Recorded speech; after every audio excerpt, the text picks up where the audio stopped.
destinée à la moto, la réussite ne passe donc pas toujours par les nouvelles technologies ou par l'innovation. C'est aussi et avant tout une affaire de rigueur, de travail et d'organisation. Exemple à Nice avec ce carrossier qui vient de réussir en étant primé très récemment. Reportage, Patrick Pinto, Philippe Morel. Ce pourrait être une image sortie d'une production d'Hollywood ou d'un conte des temps modernes. C'est en fait un rêve devenu réalité pour ce Niçois de 43 ans, peut-être le symbole d'une réussite. L'univers quotidien de Max Aluni, le voici. C'est l'histoire d'une passion entre un homme et un métier, celui de carrossier. Aujourd'hui pourtant, ce passionné a dû troquer le marteau, le fer à souder et quitter l'atelier. Bien que j'ai été un des meilleurs ouvriers de France, malheureusement, aujourd'hui, je ne peux plus taper des marteaux ou je ne peux plus peindre une voiture. C'est vrai que c'était quelque chose qui me passionnait, surtout qu'à l'origine, j'ai appris ce métier avec mon père. Et donc, ça me rappellerait de très bons souvenirs. Mais aujourd'hui, la gestion d'une entreprise comme la nôtre, c'est de la gestion. Et il a fallu changer de métier. Ce petit homme au regard pétillant est à la tête d'une centaine de salariés. Il pèse 45 millions de francs de chiffre d'affaires et dirige Albax, sans doute l'une des entreprises de carrosserie les plus importantes des Alpes-Maritimes. Pour Max Aluni, l'aventure débute en 1978. À 23 ans, il décide de créer sa propre affaire avec pour tout bagage un savoir-faire que lui a transmis son père. Cet autodidacte met en place un système de gestion qu'il qualifie lui-même de libéralisme social. Un système où l'entreprise devient un lieu de vie. Une entreprise, c'est une mini-société, donc elle doit réagir comme toute société, c'est-à-dire qu'elle doit permettre aux hommes et femmes qui travaillent dedans de s'épanouir, de se réussir, et c'est simplement un moyen, l'entreprise. Du moment où on répond à ce moyen-là, l'entreprise sert à quelque chose. Bien sûr qu'en plus, il va y avoir un produit et en plus, il va y avoir des clients. Mais fondamentalement, si elle ne répond pas à ces besoins-là directs, c'est inintéressant à mon avis.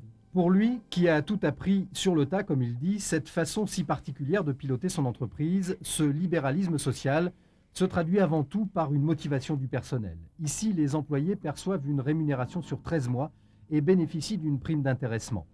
Autre gage de motivation, le développement d'une culture d'entreprise afin d'offrir un plan de carrière adapté à chacun. Pour ce faire, Max Aluni a imaginé un système de formation maison. Pour qu'un plan de carrière soit créé pour chaque personne, chaque individu et chaque individualité, il faut qu'il y ait un plan collectif en parallèle. Et l'un ne va pas sans l'autre. C'est-à-dire qu'il y a un projet collectif de l'entreprise avec une culture d'entreprise permet à tous les projets individuels, à chaque personne de l'entreprise, de pouvoir évoluer dans cette structure. Aujourd'hui, c'est un métier qui est manuel avec un taille et un marteau, et on sait pertinemment que l'ouvrier, quand il sera ouvrier qualifié, on pourra le faire responsable d'équipe, donc il faudra qu'il gère des hommes, et ensuite qu'il devienne directeur d'un de nos sites, donc il faudra le faire changer de métier au moins 3 ou 4 fois dans sa carrière pour arriver à l'éclore au maximum et à tirer la meilleure substance de cette personnalité-là. Vous avez suivi le cursus complet, je veux dire, de Le cursus complet, oui. Je suis rentré à peine dégrossi l'apprentissage et je suis maintenant responsable de zone. Ça fait 11 ans que je suis dans l'entreprise. J'ai pris des responsabilités quasiment au bout d'1 an chez M. Aluni.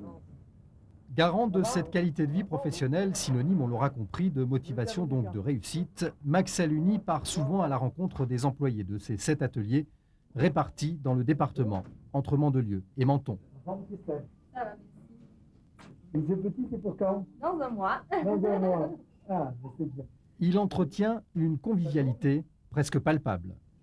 On le voit 2-3 fois par mois à peu près, mais très gentil, toujours le petit mot pour le bienvenu, voilà.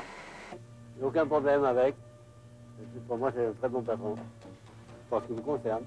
Je pense que c'est une personne qui est capable de donner sa chance aux gens qui sont autour de lui. Comment il est? C'est un personnage charismatique, on le sait, un meneur d'hommes. Il sait vous motiver. La patience n'est pas son plus grande des qualités, mais bon, quand on sait gérer ce petit défaut, après, on arrive à bien s'entendre. Et au détour d'une réparation, le patron devient parfois même le complice d'une identité régionale. Spunte, alors comment va? In forma? Bien che là, Che mangiate a Digiù? Vuoi che ma mère che faccia mangiare allora? E che te faccio? Via faccia. C'est ma ville où je suis né, donc j'adore ce pays et c'est vrai que pour moi il y a la valeur du terroir et je suis niçois avant tout.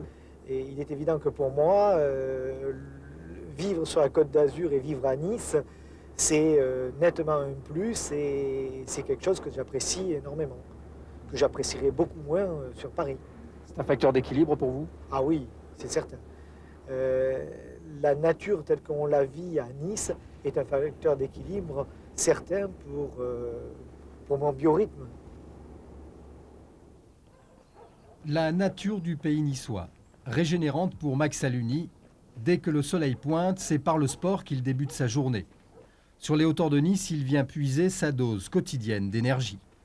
D'avoir une forme physique amène une forme mentale de réflexion beaucoup plus moins stressée, plus souple. Et je crois que l'équilibre physique est fondamental pour un équilibre dans la vie et donc dans l'entreprise.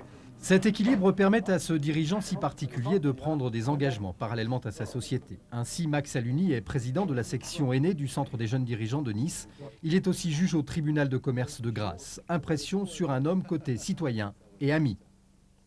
Je pense qu'il met autant d'énergie dans l'amitié, effectivement, que dans la conduite de ses affaires. Et c'est ce qui fait que, malgré, je dirais, un caractère trempé, il est très agréable de fréquenter Max Aluni. Il a un tel charisme qu'un petit peu, quand on est à côté, c'est un peu difficile peut-être de cohabiter, parce qu'il prend beaucoup d'espace, malgré qu'il soit de petite taille, il bouge tellement qu'on voit surtout que lui. Hein. C'est quelqu'un que j'aime beaucoup parce que je sais qu'il est, bon, outre le fait qu'il a à peu près réussi dans tout ce qu'il a touché, mais ça c'est un talent très particulier, c'est quelqu'un qui a su rester fidèle et qui est toujours très sincère avec ses amis. Par ailleurs, Max Aluni est l'inventeur d'un concept de carrosserie rapide dans lequel il s'engage à réparer en 48 heures 90% des véhicules qui lui sont confiés. Cette innovation lui a valu le prix national de carrosserie en 1997. Il est aussi le premier en Europe à avoir obtenu la certification ISO 9003 en carrosserie. Aujourd'hui, de grandes firmes comme ici, des responsables de la régie Renault viennent prendre conseil auprès de Max Aluni. Cet accomplissement dans les affaires, il le doit peut-être aussi à sa complice de toujours, Geneviève, son épouse. Elle occupe la fonction de directeur du personnel et vit donc avec son mari patron, 24 heures sur 24. C'est vrai que c'est quelqu'un de très rigide dans le travail en tant que patron, très exigeant. Et par contre, c'est quelqu'un de très très gentil dans la vie privée. Bien qu'on ait quand même des activités inhérentes à la boîte le week-end, ça nous arrive aussi, on privilégie quand même énormément la famille. Hein. Donc tous les week-ends sont consacrés, week-end vacances bien sûr, sont consacrés à la famille. Sa famille est son petit coin de paradis des hauteurs de Nice, les trésors de la vie pour Max Aluni. C'est ici, loin des affaires et de la loi du marché, qu'il médite parfois sur sa position sociale. On peut trouver des gens qui peuvent réussir avec un long cursus scolaire et puis des gens comme moi qui peuvent avoir une certaine réussite avec simplement en étant autodidacte. C'est beaucoup plus dur.